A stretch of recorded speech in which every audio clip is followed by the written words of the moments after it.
ఓ కర్ణ, నీ దగ్గర ఉన్నటువంటి రెండు వస్తువులు అమృతమయములు, అమృతముతో తడిసి ఉన్నాయి. అందుకని అవి ఉన్నంత కాలము ఈ కవచమున్నదే ఇది అమృతమయం.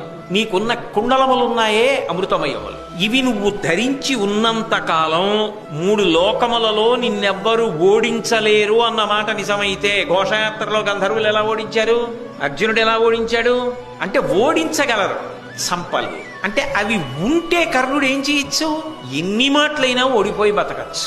అవి పోతే ఏమవచ్చు, ఒక్కసారి చచ్చిపోయి గొడవలు తీర్చేసుకోవచ్చు. అది తేడా.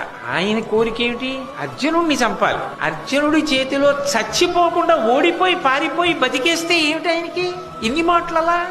కాబట్టి 3 లోకములలో ఉన్నటువంటి వారు ఎవ్వరూ కూడా నిన్ను చంపలేరు అంతవరకే తప్ప నిన్ను యుద్ధంలో ఓడించలేరన్న మాట మాత్రము అన్వయము కాదు.